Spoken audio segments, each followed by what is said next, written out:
Hello everyone and welcome to my YouTube channel Edu Imagica, the medical mystery education hub. This video we will talk about the respiratory volume and capacities, and this is the continuation of our previous video under the topic breathing and exchange of gases. So let's start.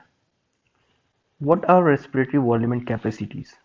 These are basically the air present inside the lung. These are the air present inside the lung at different respiratory cycle. So what we can say that the lung capacities and lung volume is basically the air inside the lung at different respiratory cycle, and this air takes place in the exchange. काय में part करती है ये exchange में, जो exchange होता है CO2 और कार्बन डाइऑक्साइड का टिश्यू के अंदर. सो उसके लिए एक स्ट्रक्चर होता है जिसको हम बोल देते हैं बिल्डिंग ब्लॉक ऑफ लंग्स. उस स्ट्रक्चर का नाम क्या होता है? वो स्ट्रक्चर होता है एल्वियोलस. उसको हम बोल देते हैं एल्वियोलस. अब सपोज करिए एक एल्वियोलाई है, ठीक है. हमने क्या करा, ये काय में हेल्प करती है? एक्सचेंज में. ये क्या करती है? एक्सचेंज में हेल्प करती है. तो क्या करेगी? बेसिकली ऑक्सीजन को इनहेल करेगी और कार्बन डाइऑक्साइड को रिलीज करेगी. सो इस एक्सचेंज के दौरान जो भी एयर आके एल्वियोलाइज में इकट्ठी होती है, that makes the capacities and volumes. So now first talk about the volumes. What happened is, when we normally breathe, we exchange a certain amount of air during inspiration and expiration. That is normally, and that is known as the tidal volume, and it is 500 milliliter. But this is the condition when we inspire and expire normally. Suppose we inspire more than the tidal volume. What we do? We inspire more than the tidal volume. हम क्या करें? जो tidal volume है उससे ज़्यादा हम inspire करेंगे तो क्या होगा? तो अंदर क्या होगी? और एयर इकट्ठी होगी. जब अंदर और इकट्ठी एयर होगी तो वो एयर कौन सी हो जाएगी? Inspiratory reserve volume. ओके, तो वो कौन सी हो जाएगी? Inspiratory reserve volume. And it's amount is about 2.5 to 3 liter of 2500 ml to 3000 ml. Now this was the condition of inspiring more.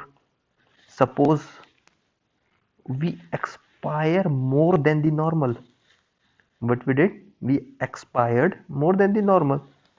Then the volume obtained is expiratory reserve volume, and its amount is approximately 1100 ml.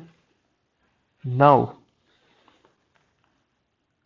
there is a part of air remain inside the alveoli which does not take part in the exchange. This is known as the residual volume. So what is the residual volume? It is the amount of air not exchanged during the inspiration and expiration. अब suppose करिए यही ये जो air है, अगर इसको हम निकाल दें बाहर, कंप्लीट निकाल दें, तो क्या हो जाएगा? इसका फिजियोलॉजिकल फंक्शन समझिए रेजिडुअल वॉल्यूम का. अगर इसको हम कंप्लीटली निकाल दें तो एल्वेओलाई के अंदर कुछ भी नहीं बचेगा, कोई भी एयर नहीं बचेगी. तो ये क्या हो जाएगी? कोलैप्स. तो रेसिडुअल वॉल्यूम का काम क्या है? ये क्या बचाती है? Collapsing of alveoli. अब कुछ एयर ट्रैकिया या फिर ब्रोंकस के पार्ट में ही बच जाती है, उसको हम बोल देते हैं dead space. Okay, now we will understand this with the help of a graph.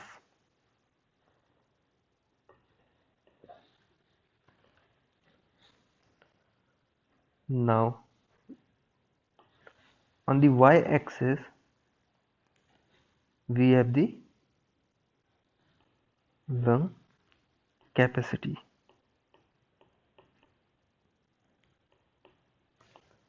and here is basically time.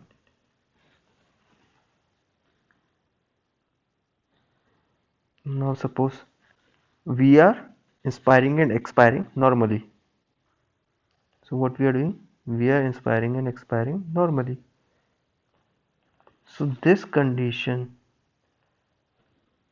or this volume, what we read earlier, what is this volume when we inspire and expire normally? This is tidal volume. Okay. Now suppose I inspire more than the normal. What I did, I inspire more than the normal. So what does it become? It becomes the inspiratory reserve volume. And suppose during that cycle only I expire more than the normal. What I did, I expire more than the normal. What it became? It became the expiratory reserve volume, and the amount of air remained is the residual volume. So from here we can learn the different capacities. How can we learn the capacities? Now suppose I will take this graph in the form of a box. Okay.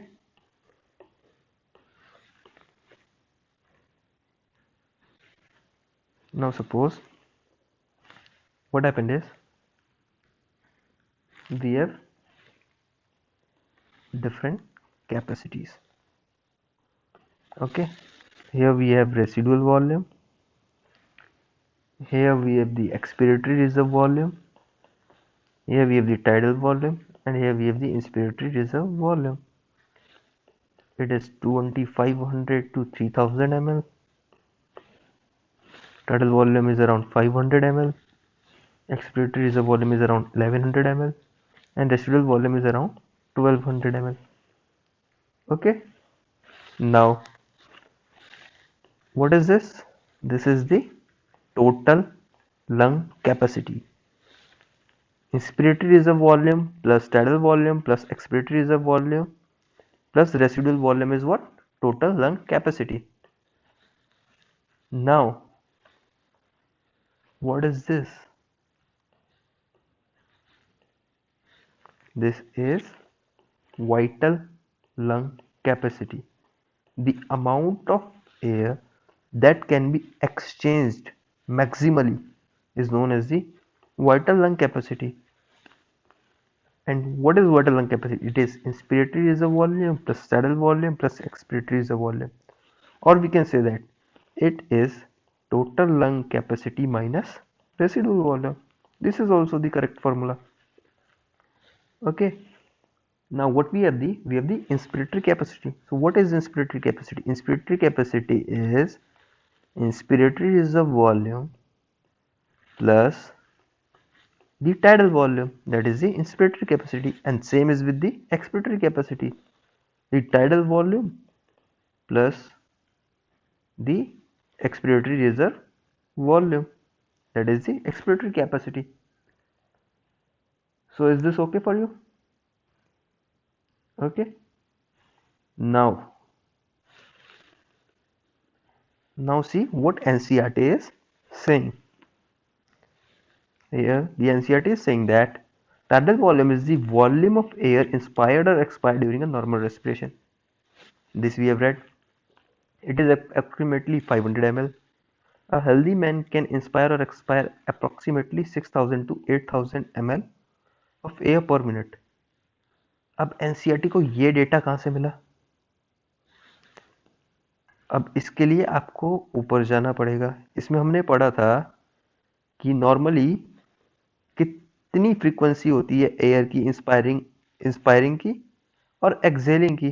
Frequency हमने पढ़ी थी कि normally एक human कितनी बार inspire करता है और कितनी बार एक्सपायर करता है? ये देखिए, what is this? We have 12 to 16 times per minute. So एक बार में कितना एक्सचेंज कर रहा है? 500 ml।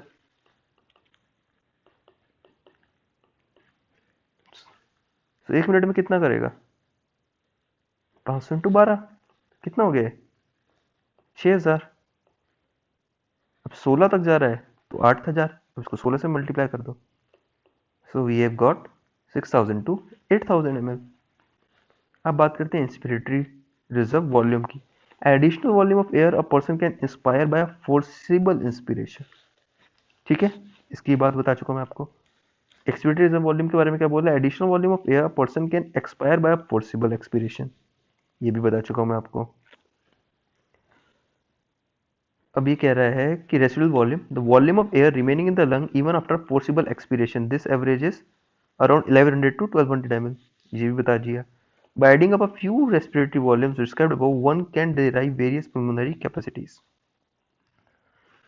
So, हमने क्या बताया था? इंस्पिरेटरी कैपेसिटी क्या होती है? Total volume of air a person can inspire after normal expiration. This include tidal volume and inspiratory reserve volume.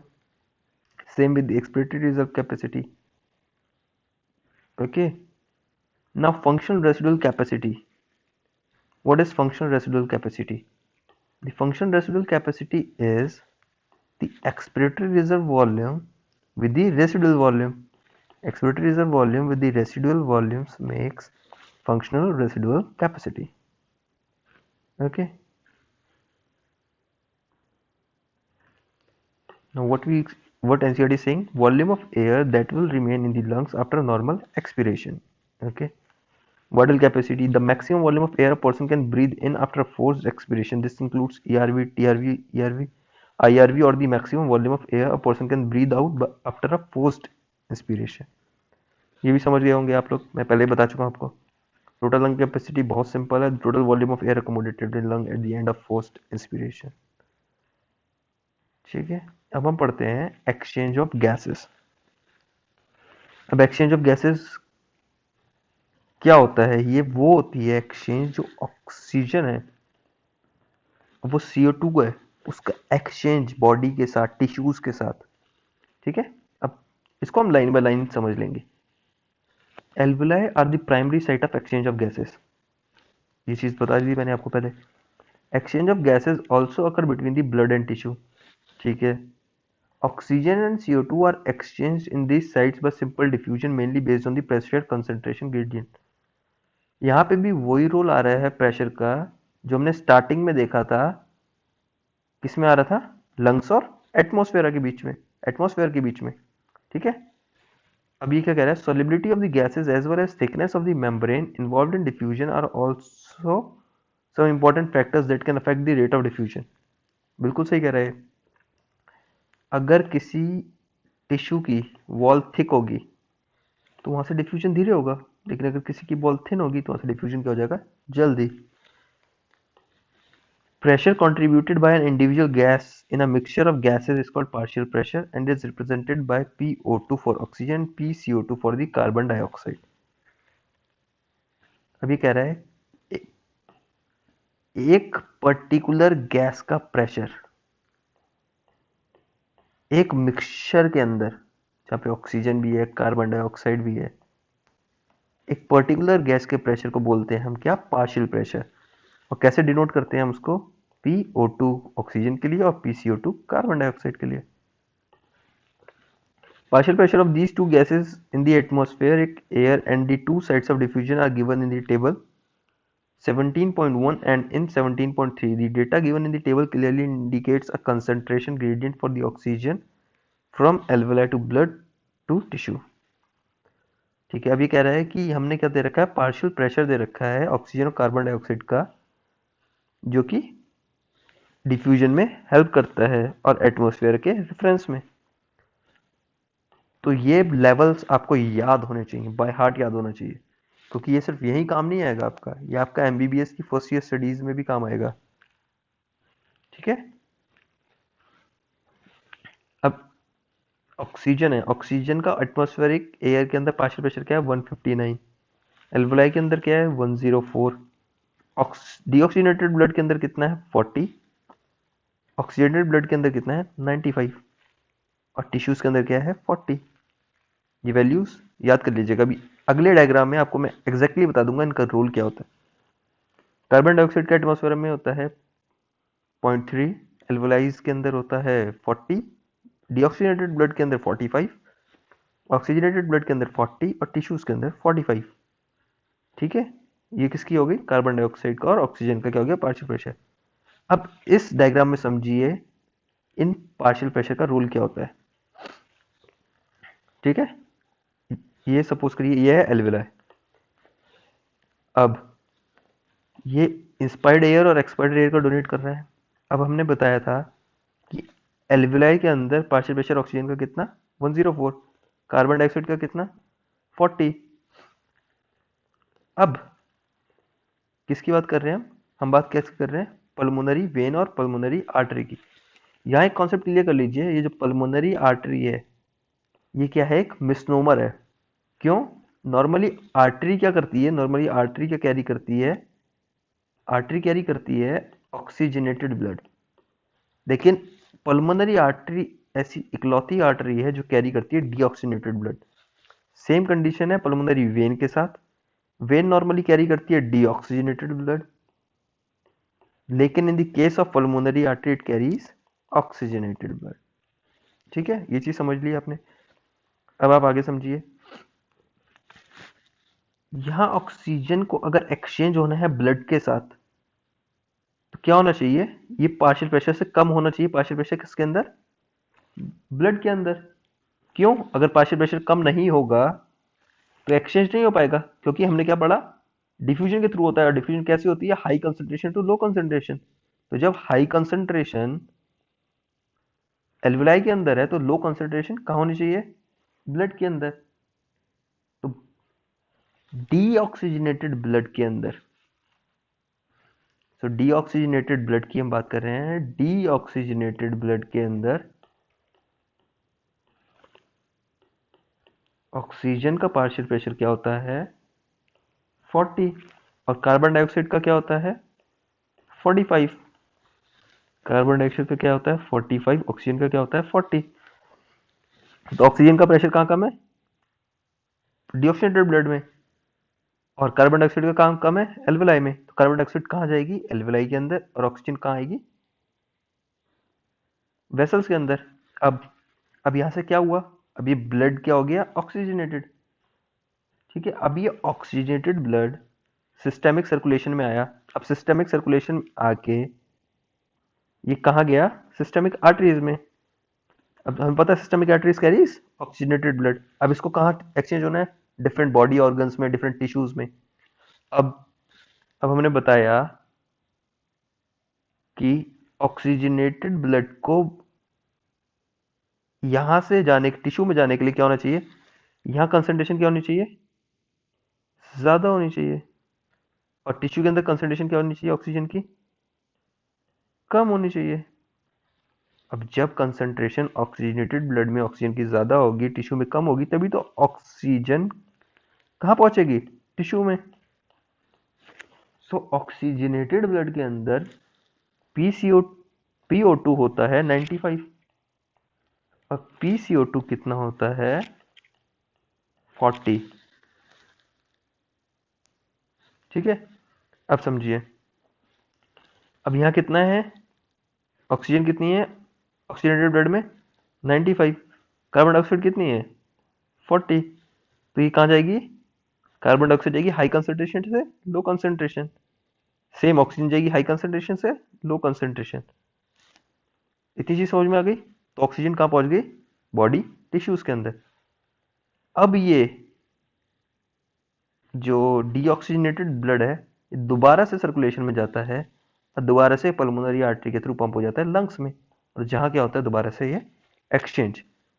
सब समझ गए आप, जो ऊपर वैल्यूज हमने पढ़ी थी PO2 और PCO2 की, उसका रोल क्या है, उसका रोल क्या है, वो क्या जनरेट करता है, प्रेशर ग्रेडियंट। इस प्रेशर ग्रेडियंट की वजह से क्या होता है, एक्सचेंज ऑफ gases. ठीक है, अब आगे बढ़ते हैं. Similarly, a gradient is present for CO2 in the opposite direction, that is from tissues to blood and blood to alveoli. बहुत सही कह रहा है. As the solubility of the CO2 is 20 to 25 times higher than the oxygen, the amount of CO2 that can diffuse through the diffusion membrane per unit difference in partial pressure is much higher compared to that of oxygen. ये क्या कह रहा है? ये कह रहा है जो solubility है कार्बन डाइऑक्साइड की वो ऑक्सीजन के कंपैरिजन में बहुत ज़्यादा होती है, 20-25 टाइम्स ज़्यादा होती है. तो क्या हो सकता है, जो कार्बन डाइऑक्साइड है वो डिफ्यूजन मेम्ब्रेन के थ्रू क्या हो सकता है, ज़्यादा डिफ्यूज हो सकता है in comparison to oxygen. The diffusion membrane is made up of 3 major layers. ये कह रहा है जो डिफ्यूजन मेम्ब्रेन है वो 3 लेयर की बनी होती है. We have the thin squamous epithelium of एल्वेoli, the endothelium of the alveoli capillary, and the basement substance in between them. However, its total thickness is much less than a millimeter. Therefore, all the factors in our body are favorable for diffusion of oxygen from alveoli to tissue and that of carbon dioxide to alveoli. तो ये क्या कह रहा है? ये कह रहा है कि जो डिफ्यूजन मेम्ब्रेन है वो 3 लेयर की बनी होती है. कौन कौन सी लेयर की बात कर रहा है? ये बात कर रहा है जो एल्वियोलाई लेयर है, और जो बेस, और जो एक और कौन सी लेयर है, ब्लड कैपिलरी लेयर, और क्या है जो उसके बीच में सब्सटेंस है, बेसमेंट सब्सटेंस. तो इन 3 लेयर की क्या बनी होती है, डिफ्यूजन मेम्ब्रेन. एक लेयर ये रही आपकी, एक इसके बीच में रही, और एक ये तीसरी रही अंदर. ठीक है, ये क्या फॉर्म कर रही है, डिफ्यूजन मेम्ब्रेन. ठीक है, अब वो कह रहा है इसकी जो थिकनेस है ये क्या होती है, 1 मिलीमीटर से भी कम होती है. तो ये कोई ज़्यादा रोल प्ले करता नहीं है डिफ्यूजन की स्पीड में. अब आगे बढ़ते हैं. आगे है ट्रांसपोर्ट ऑफ गैसेस. अब इसमें हमें क्या बताएगा ये कि ऑक्सीजन और कार्बन डाइऑक्साइड कैसे कैसे ट्रांसपोर्ट होती है. So blood is the medium of transport for oxygen and carbon dioxide. About 97% of oxygen is transported by the RBC in the blood. So ये क्या कह रहा है, ये कह रहा है कि जो 97% ऑक्सीजन होती है वो किसके थ्रू ट्रांसपोर्ट होती है, वो आरबीसी के थ्रू ट्रांसपोर्ट होती है. किसमें, ब्लड में. और और ये जो कह रहा है जो रिमेनिंग 3% ऑफ ऑक्सीजन है वो डिजॉल्व स्टेट में ट्रांसपोर्ट होती है. किसके थ्रू, प्लाज्मा के through. Nearly 20 to 25% of CO2 is transported by RBCs and 70% in the form of the bicarbonate ions. ठीक है, अब हम पहले पढ़ते हैं ट्रांसपोर्ट ऑफ ऑक्सीजन. अब ऑक्सीजन का ट्रांसपोर्ट पढ़ने से पहले आपको मैं एक चीज बता दूं कि जो हीमोग्लोबिन होता है, क्या होता है, जो हीमोग्लोबिन होता है उसके अंदर क्या होते हैं, 4 फेरिक आयंस होते हैं. और क्या होता है, ये क्या कैरी कर सकता है, ये कर सकता है 4 मॉलिक्यूल ऑफ ऑक्सीजन कैरी कर सकता है. तो क्या मतलब हो गया, 8 एटम ऑफ ऑक्सीजन कैरी कर सकता है haemoglobin. So haemoglobin plus oxygen क्या फॉर्म करेगा, ऑक्सीजनेशन कराएगा. सो हम क्या कह सकते हैं, तो एक डेटा है जो एनसीईआरटी में भी आपको आगे मिल जाएगा लिखा हुआ कि 1 gram of haemoglobin carries 1.34 ml of oxygen. So 100 gram में कितना होगा, 100 ग्राम में कितना होगा,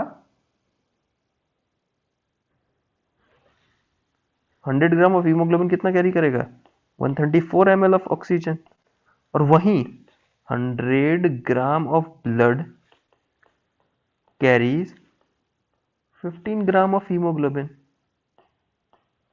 1 ग्राम हीमोग्लोबिन में 1.34 ml ऑफ ऑक्सीजन. पर 100 ग्राम ब्लड में 15 ग्राम ऑफ हीमोग्लोबिन। तो अब ये सीधा पूछ रहा है कि 100 ml ऑफ ब्लड में कितनी ऑक्सीजन कैरी करेगा। तो 100 ml ऑफ ब्लड में जो ऑक्सीजन कैरी करेगा वो करेगा अप्रोक्सीमेटली 20.1 मिलीलीटर। ये डेटा कहाँ से मिला हमको? 1.34 मल्टीप्लाइड बाय 15। ठीक है, इतना समझ में आ गया आपको? आप देखते हैं एनसीईआरटी ने क्या बोला है ऑक्सीजन के बारे में। Haemoglobin is a red coloured iron containing pigment present in the RBC. ये बता दिया मैंने आपको यहाँ। Oxygen can bind with haemoglobin in a reversible manner to form oxy haemoglobin. Oxygenation कराती है, उसको बोलते हैं oxy haemoglobin. Each haemoglobin molecule can carry a maximum of 4 molecule of oxygen. Binding of oxygen with haemoglobin is primary related to partial pressure of oxygen. ये याद रखना, क्योंकि binding जो होती है ऑक्सीजन की हीमोग्लोबिन के साथ वो पार्शियल प्रेशर पे मेंटेन करती है, पार्शियल प्रेशर से रिलेट करती है। Partial pressure of carbon dioxide, hydrogen ion concentration, temperature are the other factors which can interfere with this binding. तो ये क्या कह रहा है, जो कार्बन डाइऑक्साइड का पार्शियल प्रेशर है, हाइड्रोजन आयन कंसंट्रेशन है और जो टेम्परेचर है वो भी रोल प्ले कर सकते हैं किसमें? इसकी बाइंडिंग में। किसकी बाइंडिंग में? ऑक्सीजन की बाइंडिंग में। जो ऑक्सीजन की बाइंडिंग है हीमोग्लोबिन के साथ, उसमें। A sigmoid curve is obtained when percentage saturation of hemoglobin with oxygen is plotted against PO2। ये क्या कह रहा है? ये कह रहा है एक सिग्मोइड कर्व होता है। सिग्मोइड कर्व का मतलब एक एस शेप कर्व होता है।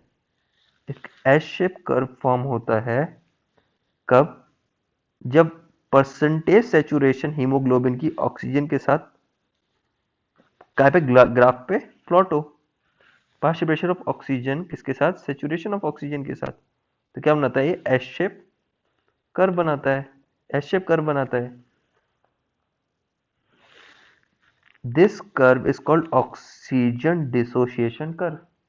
और क्या कह रहा है? इस कर्व को क्या बोलते हैं हम? इस कर्व को बोलते हैं oxygen dissociation curve and is highly useful in studying the effects of factor like PCO2 concentration and on binding of carbon dioxide with hemoglobin in alveoli where there is low high PCO2, low CO2, less concentration and the lower temperature. The factors are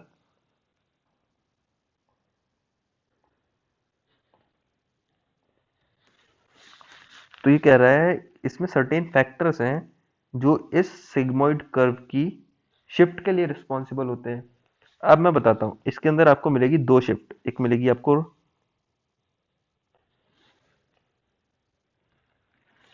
right shift और एक मिलेगी आपको left shift. Right shift कब कब होगा, इसके लिए मैं आपको एक ट्रिक बता देता हूं। आपको क्या बता देता हूं? ट्रिक, उससे आपको ये बहुत जल्दी याद हो जाएगा। क्या हो जाएगा? बहुत जल्दी याद हो जाएगा। जब भी राइट शिफ्ट होगा, राइट शिफ्ट के केस में क्या होगा? पीएच कम होगा। लेफ्ट शिफ्ट के केस में क्या होगा? पीएच बढ़ेगा। और इसके अलावा जो भी फैक्टर है वो राइट शिफ्ट के अंदर क्या होगा? Increase. For example carbon dioxide increase, temperature increase, H plus ion concentration increase. वहीं लेफ्ट की बात करोगे, सब कुछ क्या होगा? Decrease. Carbon dioxide decrease, H plus decrease, temperature decrease. तो ये सारे फैक्टर्स क्या हो जाएंगे? डिक्रीज। क्या याद रखना है आपको कि जब भी राइट शिफ्ट हो किसका? सिग्मोइड कर्व का, तो उस केस में क्या होगा? पीएच क्या होगा? कम, बाकी सारे फैक्टर बढ़ेंगे। लेफ्ट शिफ्ट के अंदर क्या होगा? पीएच क्या होगा? ज्यादा, बाकी सारे फैक्टर क्या होंगे? कम होंगे। ठीक है, अब एक बार रीडिंग मान लेते हैं दोबारा से एनसीईआरटी क्या बोली थी। तो एनसीईआरटी बेसिकली कह रही थी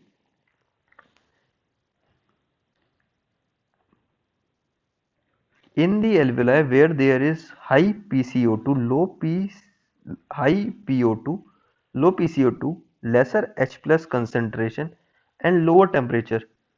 किसकी बात कर रहा है ये? इस चीज की। The factors are all favorable for the formation of oxyhemoglobin, whereas in the tissues where low PO2, high PCO2 high H plus and higher temperature exist, इसकी बात कर रहे हैं, तो क्या होगा, the condition are favourable for dissociation of oxygen from the oxyhaemoglobin. इतनी चीज समझ में आ गई। तो इसने बेसिकली किसकी बात करी है, यहाँ इसने बात करी है लेफ्ट शिफ्ट की, और इसने यहाँ बात करी है राइट शिफ्ट की। अब आगे बढ़ते हैं। This clearly indicates that the oxygen get bound to hemoglobin in the lung surface and gets dissociated at the tissues. Every 100 ml of oxygen blood can deliver around 5 ml of oxygen to tissues under normal physiological condition. ठीक है, ये चीज समझ में आ गई आपको। अब पढ़ते हैं हम ट्रांसपोर्ट किसका, कार्बन डाइऑक्साइड का। CO2 is carried out by hemoglobin as carb hemoglobin about 20 to 25%. This binding is related to the partial pressure of carbon dioxide. ये कह रहा है जो कार्बन डाइऑक्साइड है वो हीमोग्लोबिन कैरी करता है किसकी फॉर्म में, कार्ब अमीनो हीमोग्लोबिन की फॉर्म में। कितना percent, 20 to 25%। And this binding is related to the partial pressure. Partial pressure का हर जगह रूल है। ये सेम कंडीशन हमें ऑक्सीजन में देखने को भी मिली थी। PO2 is a major factor which would affect the binding। ये कह रहा है कि जो PO2 है, पार्शियल प्रेशर ऑफ ऑक्सीजन है, वो एक मेजर फैक्टर रोल प्ले कर सकता है किसमें, बाइंडिंग में, किसकी, कार्बन डाइऑक्साइड की। When PCO2 is high and PO2 is low in the tissues, more binding of carbon dioxide occurs. Whereas when PCO2 is low and PO2 is high in the alveoli, dissociation of CO2 from carb amino hemoglobin takes place. That is, CO2 which is bound to hemoglobin from the tissue is delivered to alveoli। तो ये क्या कह रहा है, ये कह रहा है जब PCO2 हाई होता है और PO2 लो होता है टिश्यू के अंदर, तो कार्बन डाइऑक्साइड की ज्यादा बाइंडिंग होती है। अब वहीं उल्टा हो जाएगा तो क्या हो जाएगी, बाइंडिंग कम हो जाएगी। अब ये कह रहा है RBC contains a very high concentration of enzyme carbonic anhydrase and minute quantities of the same is present in plasma too। ये कह रहा है RBC के अंदर एक एंजाइम होता है कार्बोनिक एनहाइड्रेस, और कुछ अमाउंट उसका प्लाज्मा में भी प्रेजेंट होता है। तो ये एंजाइम क्या करता है, ये एंजाइम क्या करता है, किसका फॉर्मेशन करता है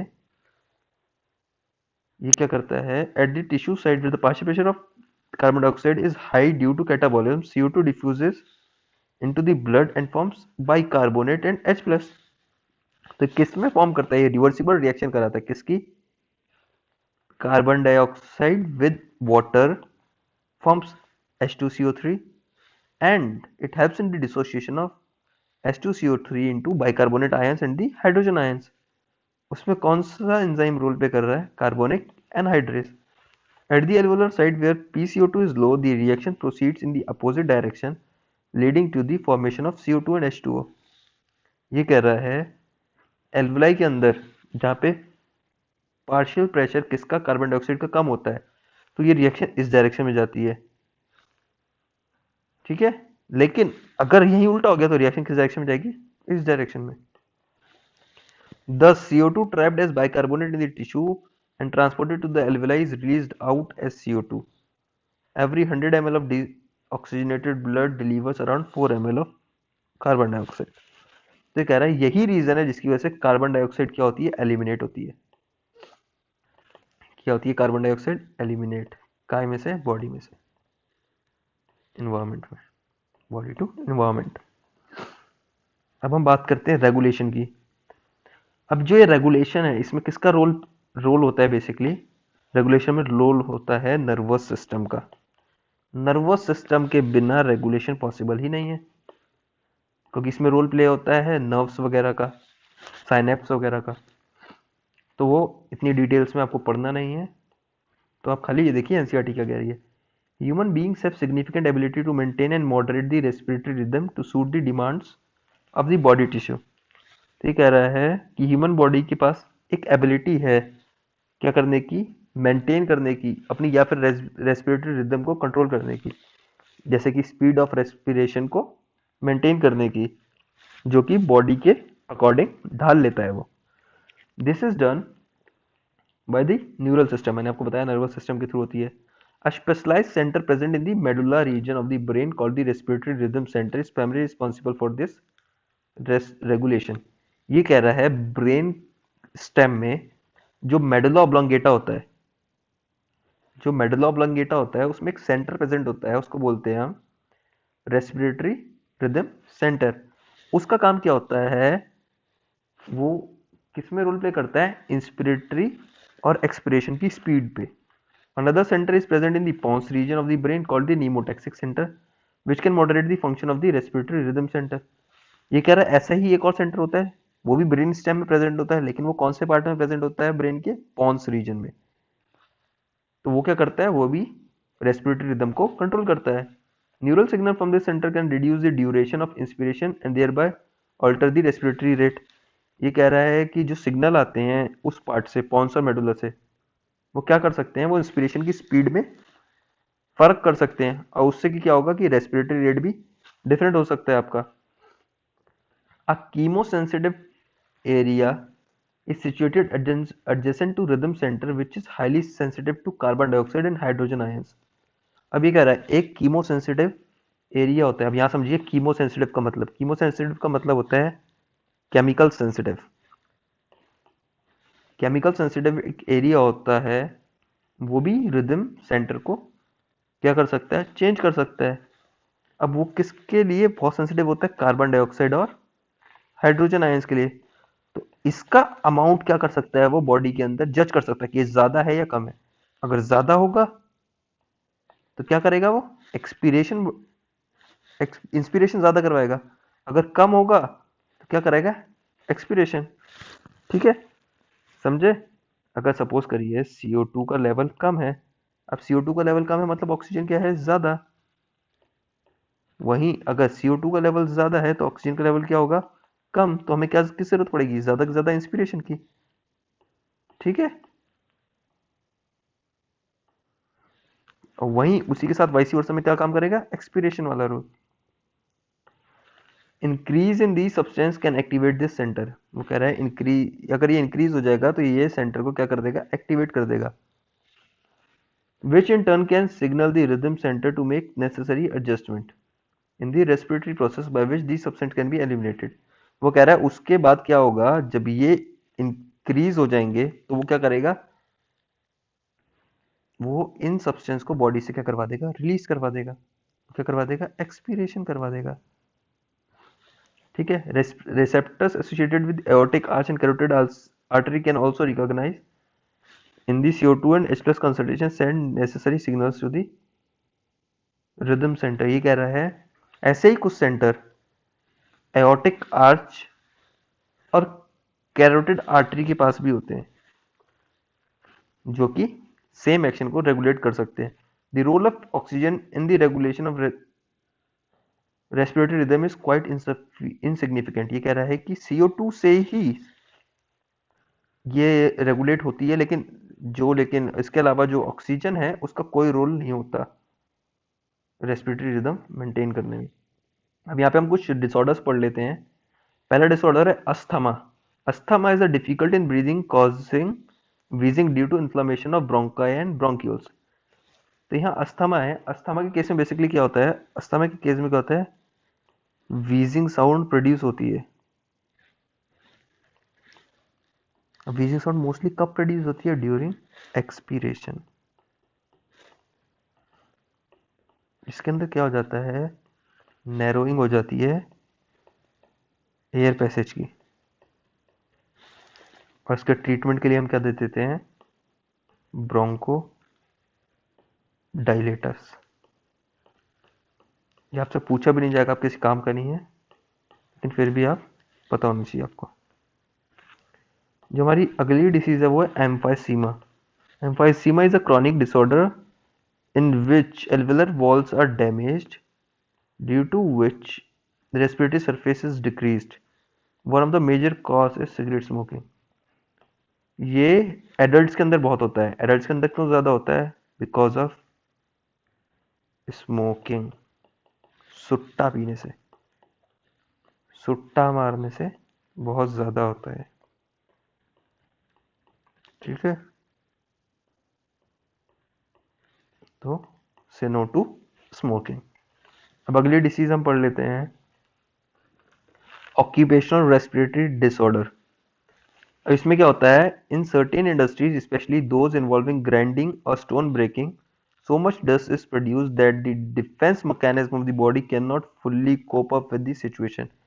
ये कह रहा है कुछ ऐसी इंडस्ट्री जिसमें ग्राइंडिंग का काम हो, या फिर इसको आप वो बोलते हैं पत्थर तोड़ने वाली एक फैक्ट्री, समझ लीजिए रेता बजरी वाली फैक्ट्री, ठीक है। तो उसके लिए क्या कह रहा है, उसमें इतना सारा डस्ट होता है कि बॉडी उससे कोप अप नहीं कर पाती, उसको ज्यादा सब रिमूव नहीं कर पाती। तो उसके लॉन्ग एक्सपोजर की वजह से क्या हो जाता है, इन्फ्लामेशन हो जाता है। अब वो क्या करा देता है, फिब्रोसिस। फिब्रोसिस क्या होती है, proliferation of the fibrous tissue and दस कॉजिंग सीरियस लंग डैमेज। तो कह रहा है और workers in these type of industries wear protective mask. फटाफट समरी पढ़ लेते हैं, क्योंकि क्वेश्चन अगर एग्जामिनर को देने होंगे वो इसमें से भी दे सकता है। क्वेश्चन आए भी है इसमें से, ऐसा नहीं है कभी आज तक क्वेश्चन नहीं आया इसमें से। Cell utilize oxygen for metabolism and produce energy along with the substance like carbon dioxide which is harmful। ठीक है। Animals have evolved different mechanisms for the transport of oxygen to the cell for the removal of carbon dioxide from there। We have a well-developed respiratory system comprising of two lungs and associated with the air passage to perform the function। ये कह रहा है cells utilize oxygen for metabolism and produce energy। ये किसकी बात कर रहा है यहाँ पे, रेस्पिरेशन की बात कर रहा है कि रेस्पिरेशन होती है। अब क्या करता है, ग्लूकोज होता है, ग्लूकोज को किसके साथ रिएक्ट कराता है, ऑक्सीजन के साथ, और क्या प्रोड्यूस करता है, carbon dioxide water of ATP. और ये क्या कह रहा है, एनिमल है, डिफरेंट डिफरेंट एनिमल्स हैं, उन सबकी क्या है, डिफरेंट लेवल ऑफ ऑर्गेनाइजेशन है और डिफरेंट कॉम्प्लेक्सिटी है। और उस कॉम्प्लेक्सिटीज के बेस पे उनके अंदर क्या है, उनके अंदर उनका जो सिस्टम है, ब्रीदिंग सिस्टम, वो डेवलप है। कुछ लोग सरफेस से करते हैं ब्रीदिंग, कुछ लोग लंग्स के थ्रू करते हैं, कुछ गिल्स के थ्रू करते हैं, ठीक है। The first step in respiration is breathing, by which atmospheric air is taken in and the alveolar air is released out। ये पढ़ चुके हैं हम।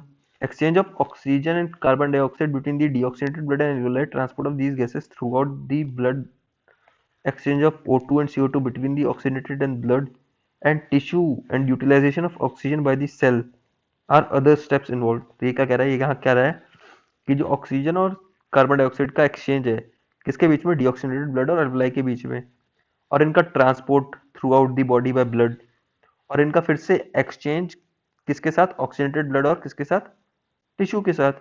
ये भी कुछ अलग स्टेप्स हैं जो रोल प्ले करते हैं ब्रीदिंग में और एक्सचेंज ऑफ गैसेस में। Inspiration and expiration are carried out by creating pressure gradients between the atmospheric air and alveoli with the help of specialised muscles, intercostal muscles and diaphragm. ये हमने starting में पढ़ लिया था chapter की। Volumes of air involved in these activities can be estimated by the help of spirometer. तो यहाँ एक चीज पढ़ लीजिए कि स्पायरोमीटर क्या है। स्पायरोमीटर एक क्या है, डिवाइस है। उसकी वजह से क्या करते हैं हम, लंग कैपेसिटीज और लंग वॉल्यूम को टेस्ट करते हैं। और वहीं एक और टर्म आता है स्पायरोग्राम। स्पायरोग्राम क्या है, स्पायरोग्राम है graphical representation of lung volume, या फिर लंग वॉल्यूम का एक ग्राफ की फॉर्म में देखना। वहीं एक है स्पायरोमेट्री। स्पायरोमेट्री क्या है, it is a diagnostic test done with the help of the spirometer. ठीक है, ये तीन वर्ड आप याद रखना, स्पायरोमीटर, स्पायरोग्राम और स्पायरोमेट्री। स्पायरोमीटर क्या है, ये एक क्या है, डिवाइस या अपैरेटस जिसकी मदद से हम क्या करते हैं, लंग कैपेसिटीज और वॉल्यूम का टेस्ट। स्पायरोग्राम क्या है, ग्राफिकल रिप्रेजेंटेशन है लंग वॉल्यूम और कैपेसिटीज की। और स्पायरोमेट्री क्या है, it is a diagnostic test done with the help of spirometer. ठीक है, अब आगे बढ़ते हैं। Exchange of oxygen carbon dioxide the level and tissues occur by diffusion. ये पढ़ चुके हैं। Rate of diffusion is dependent on the partial pressure gradient of oxygen and PCO2। ये भी पढ़ चुके हैं। Their solubility as well as their thickness of the diffusion surface. ये कह रहा है कि उसकी सॉल्युबिलिटी उसकी थिकनेस पे भी, उसकी थिकनेस की वजह से भी फर्क होता है उसकी सॉल्युबिलिटी में। These factors in the our body facilitate diffusion of oxygen from the alveoli to deoxygenated blood as well as oxygenated blood from the tissue। The factors are favorable for the diffusion of carbon dioxide in opposite direction from tissues to alveoli। So ये कह रहा है जो भी pressure gradient है उसी की वजह से ऑक्सीजनेटेड ब्लड का टिश्यू के साथ एक्सचेंज होता है और डीऑक्सीनेटेड ब्लड का एल्वलाई के साथ। Oxygen is transported mainly as oxyhaemoglobin in the alveoli where the partial pressure of oxygen is higher, oxygen gets bound to hemoglobin, which is easily dissociated at the tissue where PO2 is low and PCO2 and H plus concentration are high. Nearly 70% of carbon dioxide is transported as bicarbonate ion. 20 to 25% किसकी form में? Haemoglobin के साथ क्या बनाता है? Carb haemoglobin. किस enzyme की मदद से? कार्बोनिक एनहाइड्रेट की मदद से। In these tissues where PCO2 is high, it gets bound to blood, whereas the alveoli where PCO2 is low and PO2 is high, it gets removed from the blood. किसकी मदद से? Regulation हमने पढ़ा था, neural nervous system, या फिर इसको बोल सकते हैं हम neural regulation. Respiratory rhythm is maintained by respiratory center in medulla region of brain, a pneumotoxic center in pons, and a chemotoxic center in medulla and can alter respiratory mechanism. तो इसमें आप याद कर लीजिए, इसको लिख लीजिए एक जगह कि मेडुला के अंदर क्या होता है। मेडुला के अंदर क्या होता है? Respiratory centre.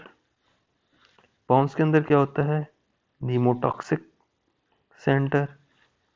और क्या होता है? Carotid bodies. मेडुला, ठीक है। नीमोटॉक्सिक, पी से पी याद कर लेना। पॉन्स के अंदर नीमोटॉक्सिक, मेडुला के अंदर रेस्पिरेटरी सेंटर, कैरोटिड कहाँ पे? मेडुला के अंदर, ठीक है। So we are done with the breathing and exchange of gases. In the next video we will talk about the previous year questions from both the NEET exam as well as from the board exams. So till then, please read the NCERT thoroughly at your own in one go. It will take hardly 10 to 15 minutes. So this was all about the breathing and exchange of gases. Hope you liked the video, and please, if you have not subscribed us yet, then please do hit the subscribe button below and click on the bell to turn on the notification. So thank you.